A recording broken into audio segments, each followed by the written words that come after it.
안녕하세요, 여러분. 오늘은 제가 경험한 놀라운 이야기를 들려드리려고 합니다.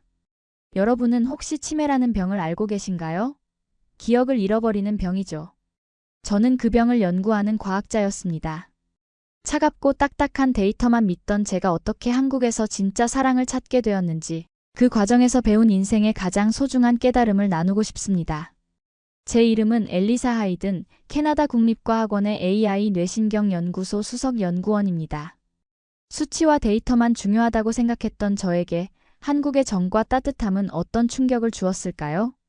그리고 왜 결국 모든 것을 버리고 다시 한국으로 돌아오게 되었을까요? 본 영상은 스토리를 재구성한 이야기입니다. 오늘 사연 시작하겠습니다. 구독과 좋아요는 구독자님께 행운을 드립니다. 엘리사, 우리 알고리즘이 또 오류를 냈어. 이번엔 뭐가 문제지? 연구실 동료의 물음에 저는 피곤한 눈을 비비며 컴퓨터 화면을 바라봤습니다. 밤을 새워 작업한 치매 예측 코드였죠. 수치는 완벽했습니다. 하지만 실제 환자의 뇌파와 매칭시키면 뭔가 항상 어긋났어요. 저는 31살의 나이에 캐나다 국립과학원 AI 뇌신경 연구소 수석 연구원이 되었습니다. 감정에 휘둘리지 않는 논리적인 사고방식이 저의 최대 장점이었죠. 아버지는 30년 경력의 외과 의사, 어머니는 인디언계 교사셨어요. 최근 어머니께서 물건을 자주 잃어버리시고 가끔 제 이름을 혼동하는 모습을 보이셨어요. 치매 초기 증상이었죠. 그런 어머니를 볼 때마다 가슴이 아팠지만 그 감정을 마주하는 대신 연구에 더 몰두했습니다. 엘리사, 한국 서울대병원에서 우리 연구에 관심을 보이셨어. 공동 프로젝트를 제안하셨는데 네가 3주간 서울에 가서 협업했으면 해. 연구소장님의 말씀에 저는 당황했지만 거절할 이유가 없었습니다. 오히려 새로운 연구 환경이 돌파구가 될 수도 있다는 생각이 들었죠. 과학은 결국 인간의 고통을 줄이기 위한 것이라는 걸 잊지 마. 이 말이 제 한국행의 시작이었습니다. 인천공항에서 제 앞에 누군가 다가왔어요. 혹시 하이든 박사님이신가요? 서울대병원에서 나왔습니다. 윤지우라고 합니다. 윤지우 씨는 제 무거운 캐리어를 자연스럽게 들어주었어요. 저는 잠시 당황했습니다. 캐나다에서는 처음 만난 사람이 이렇게 친절하게 짐을 들어주는 경우가 거의 없었거든요. 서울대병원에 도착해서야 알게 되었죠. 윤지우 씨가 단순한 마중 인사가 아니라 내과 의사라는 사실을요. 윤 박사님은 치매 환자들을 직접 대하시는군요. 네, 제 어머니도 치매 말기 환자거든요. 그래서 이 연구에 더 관심이 많습니다. 그의 말에 저는 순간 가슴이 찡해졌습니다. 저도 비슷한 상황이었으니까요. 하이든 박사님, 기술도 중요하지만 가장 중요한 건 환자를 대하는 사람의 손길이라고 생각해요. 그 말이 처음에는 불편하게 느껴졌습니다. 제게 과학은 객관적이고 정확해야 했으니까요. 어느 날 윤지우 씨가 제안했습니다. 오늘은 좀 일찍 퇴근해서 전통시장에 가보는 건 어떨까요? 광장시장은 활기차고 온갖 냄새로 가득했어요. 처음에는 불편했지만 신기하게도 점점 즐거워졌습니다. 이건 대추차예요. 몸이 차가울 때 마시면 좋습니다. 윤지우 씨가 따뜻한 차를 건네주었습니다. 그 순간 느꼈어요. 이것이 캐나다에서는 결코 경험하지 못했던 무언가라는 것을요. 주말에 윤지우 씨의 집에 초대받았습니다. 그의 어머니는 치매 말기 증상이 있었지만 그날은 특별히 맑은 정신으로 저를 반겨주셨습니다. 어머니 하이든 박사님은 저처럼 부모님이 아프세요. 윤지우 씨의 말에 그의 어머니는 제 손을 꼭 잡아주셨습니다. 걱정 말아요. 기억은 가끔 사라져도 정은 남는 법이니까. 그 말에 저는 갑자기 눈물이 날 것 같았습니다. 그날 밤 숙소로 돌아와 일기를 썼습니다. 오늘 처음으로 정이라는 걸 알았다. 데이터로는 절대 측정할 수 없는 무언가를. 연구는 예상보다 빨리 중간 성과를 내고 있었습니다. 저희의 알고리즘은 기존보다 13% 높은 정확도로 치매를 예측했죠. 하지만 윤지우 씨와 저는 점점 더 자주 의견 충돌을 겪었습니다. 이 데이터 세트에 따르면 환자가 특정 약물을 복용하면 치매 진행을 최대 2년까지 늦출 수 있어요. 제 말에 윤지우 씨는 고개를 저었습니다. 하이든 박사님, 그건 당신이 본 숫자고 저는 사람을 봤어요. 약물이 진행을 늦출 수는 있지만 그 과정에서 환자의 삶의 질은 어떻게 되나요? 그날 밤 갑자기 윤지우 씨에게서 전화가 왔습니다. 하이든 박사님, 어머니가 갑자기 상태가 안 좋아지셨어요. 병원에 가야 해서. 지금 어디세요? 제가 가겠습니다. 제 입에서 나온 말에 저 자신도 놀랐습니다. 병원에 도착하자 윤지우 씨가 지친 표정으로 저를 맞이했습니다. 병실로 들어가자 그의 어머니는 침대에 누워 계셨습니다. 지우야, 이 예쁜 아가씨는 누구니? 윤지우 씨의 얼굴이 순간 굳었습니다. 지난 주말 저와 식사를 함께 했던 기억을 잊으신 거였죠. 그 순간 윤지우 씨의 눈에서 눈물이 흘러내렸습니다. 저는 처음으로 그의 감정적인 모습을 보았어요. 병실을 나와 복도에서 침묵 속에 앉아 있었습니다. 말없이 그의 옆에 있어주는 것, 그것이 제가 할 수 있는 전부였어요. 어머니가 자꾸 저를 못 알아보실 때가 있어요. 언젠가는 완전히 저를 잊으실 거라고 생각하면. 그의 말에 저는 처음으로 제 이야기를 했습니다. 제 어머니도 최근에 저를 가끔 다른 사람과 혼동하세요. 어릴 때 저희 어머니는 늘 차가운 물보다 따뜻한 물을 좋아하셨어요. 그게 다 기억나요. 말을 하다 보니 눈물이 났습니다. 캐나다에서 한 번도 보이지 않았던 제 감정이 서울의 이 병원 복도에서 터져나왔어요. 다음 날 윤지우 씨는 저를 한국전쟁기념관으로 초대했습니다. 기억은 한 개인만의 것이 아니라 공동체의 것이기도 하죠. 전쟁기념관에서 윤지우 씨는 자신의 할아버지가 전쟁에 참전했던 이야기를 들려주었어요. 할아버지는 돌아가시기 전까지 전쟁의 기억을 생생하게 간직하고 계셨어요. 치매 환자들도 가장 오래된 기억은 마지막까지 남는 경우가 많아요. 저는 문득 깨달았습니다. 제가 연구하던 알고리즘은 단순히 치매의 진행을 예측하는 것에만 초점을 맞추고 있었지만 실제로 중요한 것은 환자들의 기억과 그 기억이 담고 있는 감정이라는 것을요. 윤 박사님, 이건 그냥 연구가 아니에요. 제 눈에서 눈물이 흘렀습니다. 3주간의 일정이 끝나갔습니다. 마지막 날 윤지우 씨는 저를 공항까지 배웅해 주었습니다. 하이든 박사님, 이번 연구로 많은 환자들에게 도움이 될 거예요. 네, 당신 덕분에 저도 많은 것을 배웠어요. 기술만으로는 해결할 수 없는 것들이 있다는 것을요. 메일 주셨던 미국 국립연구소 제안은 어떻게 됐나요? 아직 결정하지 않았어요. 당신이 있어야 할 곳으로 가세요. 저는 그게 어디든 괜찮아요. 비행기 안에서 저는 어머니와의 추억을 노트에 적기 시작했습니다. 그리고 동시에 저는 또 다른 결정을 내렸습니다. 저는 다시 한국으로 가기로 결심했습니다. 6개월 후 서울. 저는 윤지우 씨가 근무하는 병원 앞에 서 있었습니다. 하이든 박사님, 어떻게 여기에? 이제 엘리사라고 불러주세요. 돌아왔어요. 이번에는 6개월이 아니라 더 오래 머물 예정이에요. 깨달았어요. 기억은 수치가 아니라 향기였어요. 감정이었어요. 그리고 그게 당신이었어요. 그날 저녁 윤지우 씨의 어머니와 함께 식사를 했습니다. 놀랍게도 어머니는 저를 기억하고 계셨어요. 아, 캐나다에서 온 박사님. 지우가 매일 당신 얘기를 했어요. 3개월 후 저희 연구팀은 국제의학 저널에 논문을 발표했고 많은 주목을 받았습니다. 캐나다와 미국에서 강연 요청이 쇄도했고 저는 잠시 북미로 출장을 가게 되었습니다. 출발하기 전날 윤지우 씨는 한강공원으로 저를 초대했어요. 사실 제가 처음부터 모든 걸 계획했어요. 무슨 말이에요? 당신을 한국으로 초대한 것. 그건 제 계획이었어요. 1년 전 캐나다 밴쿠버에서 열린 국제뇌신경학회에서 당신의 발표를 들었어요. 그때 당신의 연구가 제 어머니에게 도움이 될 수 있겠다고 생각했죠. 그의 고백에 저는 충격을 받았습니다. 처음 만났을 때부터 모든 것이 계획된 일이었다니요. 처음에는 정말 그랬어요. 하지만 당신을 알아가면서 모든 것이 바뀌었어요. 그의 눈에는 진심이 담겨 있었습니다. 저는 잠시 생각에 잠겼어요. 알아요, 윤지우 씨.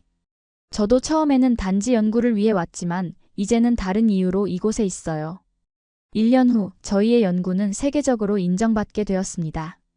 서울대병원의 하이든윤 기억치료센터가 설립되었고 많은 치매 환자들이 새로운 희망을 찾게 되었어요. 저는 어머니를 한국으로 모셔와 함께 살기로 결정했습니다. 어머니는 한국의 문화와 음식을 좋아하셨고 특히 윤지우 씨의 어머니와 특별한 유대감을 형성하셨어요. 어느 봄날 윤지우 씨는 저를 남산타워로 데려갔습니다. 엘리사 하이든, 당신은 제 인생을 완전히 바꿔놓았어요. 함께 더 많은 기억을 만들어가고 싶어요. 결혼해 주시겠어요? 눈물이 흘렀습니다. 이번에는 슬픔이 아니라 기쁨의 눈물이었어요. 네, 윤지우 씨. 저도 당신과 함께하고 싶어요. 영원히. 결혼식 대신 저희는 양가 어머님들과 함께 조용한 가족 식사를 했습니다. 그것이 저희에게는 더 의미 있는 시작이었으니까요. 지금 저는 이렇게 유튜브를 통해 제 이야기를 나누고 있습니다. 제가 전하고 싶은 메시지는 단 하나입니다. 기억은 사라질 수 있지만 사랑은 남는다는 것. 요즘 저희는 새로운 연구를 시작했습니다. 기억 상실과 함께 살아가는 방법에 관한 연구죠. 기술만으로는 해결할 수 없는 부분을 인간의 따뜻함으로 채워가는 방법을 찾고 있어요. 윤지우 씨는 항상 말합니다. 당신이 내 기억의 일부가 되어줘서 고마워요. 저는 대답합니다. 그리고 당신은 제가 기억하고 싶은 모든 것이에요. 이것이 제 이야기입니다.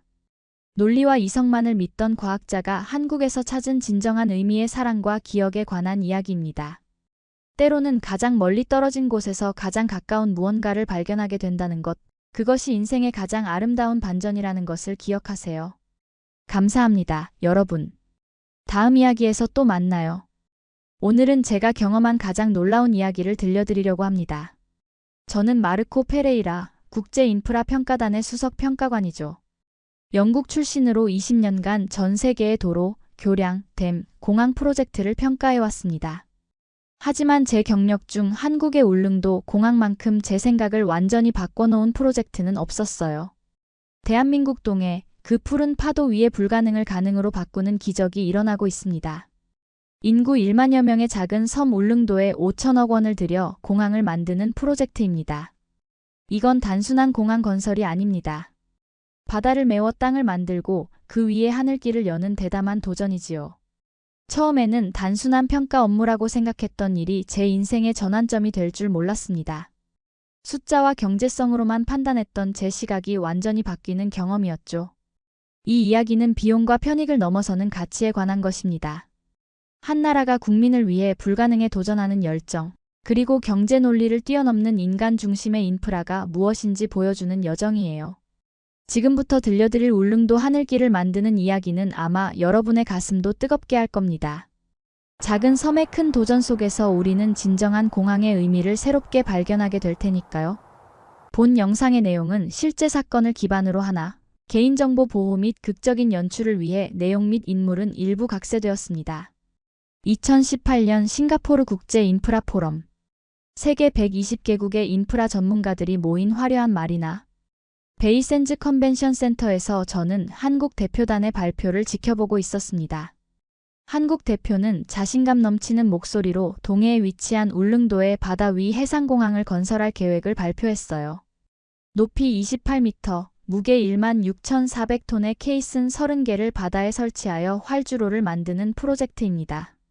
청중석에서는 웃음소리가 터져나왔습니다. 일본 대표는 고개를 저으며 물리적으로 가능할지 모르지만 경제성이 전혀 없어요. 인구 1만 명의 섬에 5천억 원의 공항이라니요라고 말했죠. 독일 대표도 비웃듯이 그 예산으로 섬 전체 주민에게 평생 헬리콥터를 제공하는 게 더 효율적이겠군요라며 조롱했습니다. 저도 의아한 마음으로 자료를 살펴봤어요. 이건 상식적으로 말이 안 되는 프로젝트였습니다. 제 옆자리에 앉아있던 미국의 레이첼 슈나이더가 자리에서 일어나 이런 발표는 시간 낭비입니다. 이건 경제적 타당성이 전혀 없는 정치적 쇼에 불과해요 라고 말하고 회의장을 나가버렸죠. 회의가 끝난 후 세계은행 아시아 담당 부의장인 아미르 칸이 저에게 다가왔습니다. 마르코, 울릉도 프로젝트를 직접 평가해 줄 수 있겠나? 공식 보고서가 필요해. 경제성이 없는 건 이미 명백합니다. 제가 굳이 가야 할 이유가 있을까요? 아미르의 눈빛이 진지해졌어요. 때로는 숫자 너머를 볼 줄 알아야 진정한 평가관이지. 이번 주에 한국으로 가게. 그렇게 저는 한국행 비행기에 오르게 됐습니다. 그때는 이 평가가 제 인생을 완전히 바꿔놓을 것이라고는 상상도 못했어요.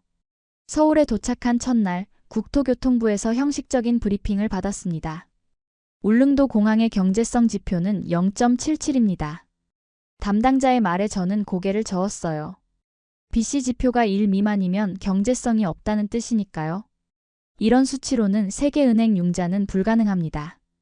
왜 이런 프로젝트를 밀어붙이는 건가요? 제가 물었죠. 국토부 관계자는 깊은 한숨을 내쉬며 경제성만으로는 설명할 수 없는 부분이 있습니다. 내일 직접 보시면 이해하실 겁니다. 라고 대답했어요. 다음 날 아침 저는 헬기를 타고 울릉도로 향했습니다. 4시간의 긴 비행 끝에 울릉도 상공에 진입했을 때 창문 밖으로 보이는 광경에 저는 숨이 막혔어요. 깎아지른 절벽, 끝없이 펼쳐진 거친 파도, 그리고 그 위에 외롭게 떠 있는 작은 섬. 이런 고립된 곳에 사람들이 살고 있다니. 헬기는 강한 바람에 심하게 흔들렸습니다. 조종사는 3번의 시도 끝에 겨우 착륙에 성공했어요. 땅에 내리자마자 40대 남성이 저를 맞이했습니다. 국토교통부 울릉공항 추진단 박성민 과장입니다. 힘든 여정이었죠? 이런 날씨가 자주 있나요? 제가 물었습니다. 아니요, 오늘은 날씨가 좋은 편입니다. 저는 깜짝 놀랐어요. 농담하시는 거죠? 박성민 과장의 표정은 진지했습니다. 울릉도는 1년 중 153일이 결항돼요. 배도 못 들어오고 헬기도 못 뜨죠. 그럼 사람들은 어떻게 하나요? 기다립니다. 아플 때도 급할 때도 그냥 기다리는 수밖엔 없어요.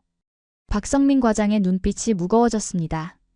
숫자는 생명을 설명해주지 않아요. 페레이라 평가관님. 그 말이 제 마음에 깊게 박혔습니다. 지금까지 제가 평가했던 모든 프로젝트는 숫자로만 판단했던 거예요. 투자 수익률, 비용 대비 효과, 이용자 수. 하지만 그 속에 담긴 사람들의 삶은 보지 못했던 거죠. 울릉도 방문 3일째, 저는 박성민 과장과 함께 포항 영일만항으로 향했습니다. 그곳에는 거대한 콘크리트 구조물들이 줄지어 있었어요. 이것이 케이슨입니다. 28m 높이, 16,400톤의 무게를 가진 콘크리트 구조물이죠. 제 직업상 많은 대형 건설 구조물을 봐왔지만 이 케이슨의 규모는 정말 압도적이었습니다. 일반 아파트 10층 높이보다 더 크고 대형 여객기 수십 대의 무게와 맞먹는 거대한 구조물이었어요. 울릉도 공항을 만들기 위해 총 30개가 필요합니다. 각각의 케이스는 이곳에서 제작되어 210km 바다를 건너 울릉도까지 운반됩니다. 그런 거대한 구조물을 운반한다고요? 어떻게요? 저는 믿을 수 없었어요. 특수 제작된 바지선이 이 케이슨을 끌고 갑니다. 항해만 122시간이 걸리죠. 제가 의아해하며 물었습니다. 울릉도 바다는 파도가 심하잖아요. 어떻게 정확한 위치에 설치할 수 있죠? 박성민 과장은 컴퓨터 시뮬레이션을 보여주며 설명했습니다. 수십 척의 작업선이 단 하나의 좌표에 정확히 케이슨을 내립니다. 몇 센티미터의 오차도 허용되지 않는 작업이에요. 실제 케이슨 설치 작업 영상을 보면서 저는 깊은 감동을 느꼈습니다. 격렬한 파도 속에서도 정교하게 자리 잡는 케이슨의 모습은 인간 기술의 경이로운 승리였어요. 박성민 과장이 조용히 말했습니다. 우리는 땅이 없을 때 바다를 만들었습니다. 그날 저는 감탄을 금치 못했어요. 제 평생 본 가장 놀라운 기술적 도전 앞에서 모든 의심과 비판이 무색해졌으니까요. 다음 날 울릉도 병원을 방문했습니다.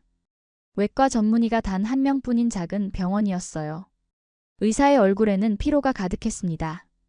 중증 환자가 오면 육지로 이송해야 하는데 날씨가 나쁘면 그냥 여기서 버틸 수밖에 없어요. 의사는 체념한 표정으로 말했습니다. 주민 간담회는 더 충격적이었어요. 한 노인은 떨리는 목소리로 말했습니다. 내 손녀는 심장에 문제가 있어요. 아직 서울의 병원을 한 번도 못 가봤어요. 항상 날씨가 나빠서. 중년 여성은 눈물을 글썽이며 고백했습니다. 암 판정을 받았는데 항암 치료를 받으러 갈 수가 없었어요. 2달을 기다렸죠. 교복을 입은 한 고등학생도 꿈을 이야기했어요. 음악 전공을 하고 싶어서 포항에서 레슨을 받고 있는데 수업 못 가는 날이 더 많아요. 저는 노트에 이렇게 적었습니다. 이건 공항이 아니다. 생명줄이다. 여러분의 공항은 언제 완공되나요? 제가 물었어요. 주민들은 한 목소리로 대답했습니다. 5년 후에요. 그때까지 버틸 수 있을까요? 주민들은 서로를 바라보며 결연한 표정을 지었어요. 노인은 담담하게 말했습니다. 우리는 이미 수십 년을 버텼습니다. 5년쯤이야.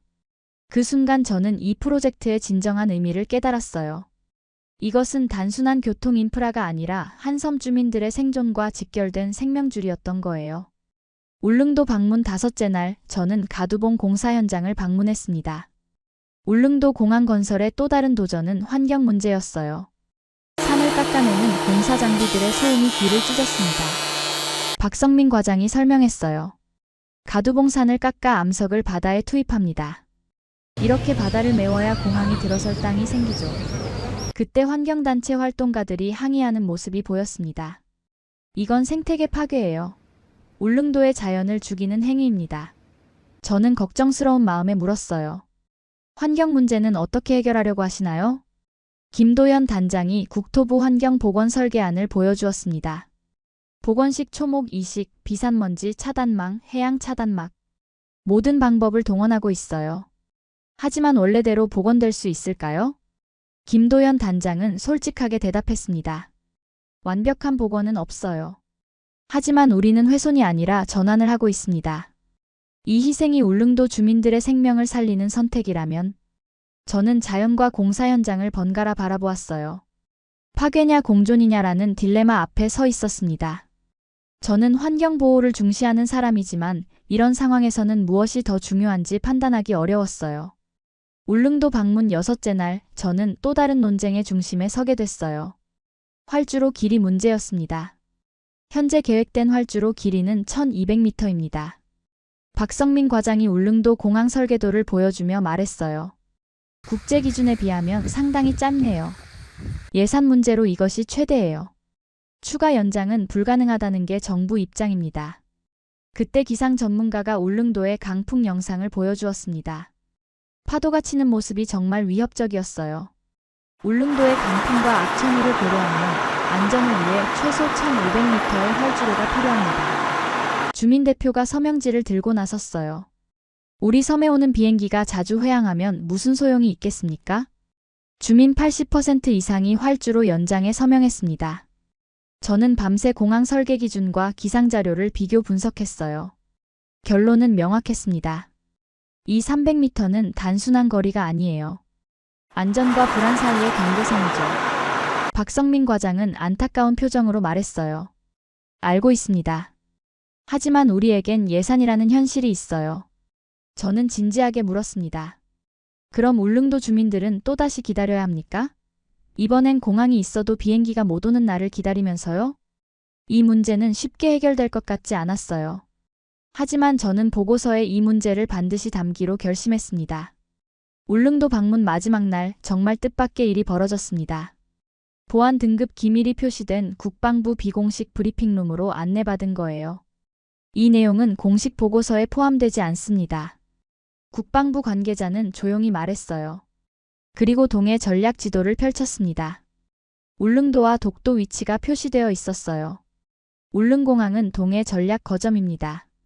독도까지의 접근 시간이 현재 2시간 30분에서 헬기로 20분으로 단축됩니다. 저는 놀라서 물었습니다. 이건 민간공항 아닌가요? 긴급방어, 해양주권, 정보 거점 확보. 모두 울릉공항이 갖는 전략적 가치입니다. 그때 저는 깨달았어요. 당신들 공항이 아니라 국방을 만들고 있었군요. 국방부 관계자는 침착하게 대답했습니다. 둘 다예요. 주민을 위한 공항이면서 국가를 위한 전략 거점이죠. 이 말을 듣는 순간 제 머릿속에서 퍼즐 조각이 맞춰지는 느낌이었어요. 경제성, 환경, 안전. 그리고 이제 국방까지. 이 모든 가치가 충돌하는 현장에 서 있구나. 울릉도 방문 후 3년 저는 마침내 최종 보고서를 제출했습니다.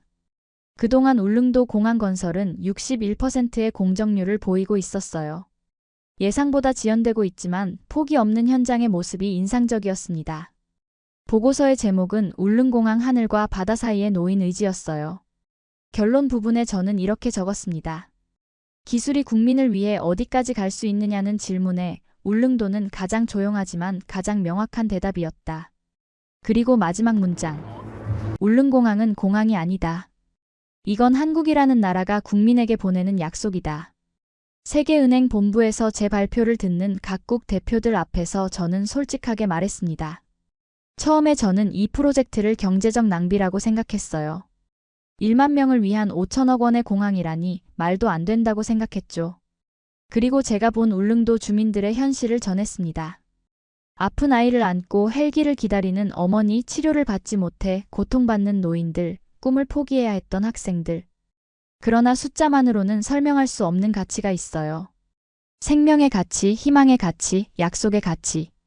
공항 건설 현장에서 일하는 노동자들의 모습도 떠올렸습니다. 불가능을 뚫고 바다 위에 땅을 만드는 그들의 기술력과 의지. 울릉도 공항은 경제성을 뛰어넘는 인간 중심의 인프라가 무엇인지 보여줍니다. 3년 전 비웃음을 받던 그 자리에서 울릉도 공항은 이제 세계가 주목하는 프로젝트가 됐어요. 청중들의 진지한 표정이 모든 것을 말해주었습니다. 작은 섬 울릉도의 이야기는 제 인생을 바꾸었습니다. 이제 저는 모든 프로젝트를 평가할 때 숫자 너머의 가치를 함께 보게 됐어요. 미완성이지만 희망찬 울릉도 공항 건설 현장을 생각하면 지금도 가슴이 뭉클해집니다. 불가능에 맞서는 의지, 그리고 국민을 향한 약속으로 울릉도 하늘길을 만드는 도전은 계속됩니다. 어둠 속에서도 계속되는 건설 현장의 불빛들처럼요. 이건 공항이 아닙니다. 사람의 생명입니다.